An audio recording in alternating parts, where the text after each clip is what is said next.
আসসালামু আলাইকুম। বাংলাদেশ আনসার ও গ্রাম প্রতিরক্ষা বাহিনীতে বিডিপি টিডিপি মৌলিক প্রশিক্ষণের নতুন একটি সার্কুলার প্রকাশিত হয়েছে। তো আজকে ভিডিওর মাধ্যমে আমরা বিস্তারিত তথ্য দেখে নেওয়ার চেষ্টা করব। তো কেউ যদি আমার মাধ্যমে আবেদন করতে চান, অবশ্যই স্ক্রিনে দেওয়া হোয়াটসঅ্যাপ নাম্বার আমার সাথে যোগাযোগ করে আবেদন করে নিতে পারেন।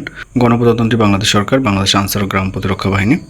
তো 2026-27 অর্থ বছরে বিডিপি টিডিপি মৌলিক প্রশিক্ষণের জন্য আহ্বান করা যাচ্ছে। তো আপনাদের মূলত এবিএমআইএস সফটওয়্যারের মাধ্যমে রেজিস্ট্রেশন করতে হবে। তো এখন প্রশ্ন হচ্ছে যে এই প্রশিক্ষণটা আপনারা করলে কী কী সুযোগ সুবিধা পাবেন। বিশেষ করে কিছুদিন আগে অঙ্গীভূত আনসারের একটা সার্কুলার প্রকাশিত হয়েছে, সেখানে আবেদন করার জন্য অবশ্যই বিডিপি টিডিপি মৌলিক প্রশিক্ষণ থাকতে হবে।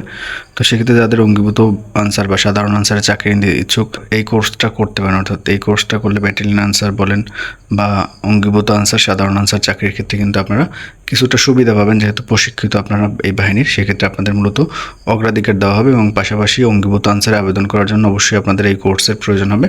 তো প্রশিক্ষণের নাম হচ্ছে বিডিপি টিডিপি মৌলিক প্রশিক্ষণ। প্রশিক্ষণ গ্রহণ করার জন্য আপনাদের যোগ্যতা থাকতে হবে সর্বনিম্ন এসএসসি পাস, বয়স থাকতে হবে 18 থেকে 30 বছর।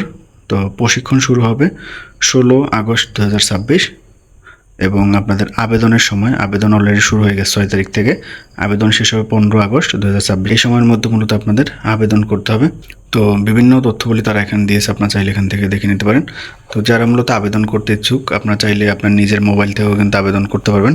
প্লে স্টোরে গিয়ে এবিএমআইএস একটা অ্যাপস আছে, সেটা ডাউনলোড করে মূলত আপনাদের বিভিন্ন তথ্যগুলি যেটা তারা চাইবে, সেই তথ্যগুলি দিয়ে আপনার চাইলে নিজেরা আবেদন করতে পারেন, অথবা আমার মাধ্যমে চাইলে কিন্তু আবেদন করে নিতে পারেন, অর্থাৎ রেজিস্ট্রেশন করে নিতে পারেন। এবং আর একটা বিষয়, সেটা হচ্ছে আপনাদের প্রশ্ন হতে পারে এখানে কি সবাই আবেদন করতে পারবে। এখানে কিন্তু সবাই আবেদন করতে পারবেন, অর্থাৎ বাংলাদেশের সকল জেলার প্রার্থীরা কিন্তু এখানে আবেদন করতে পারবেন।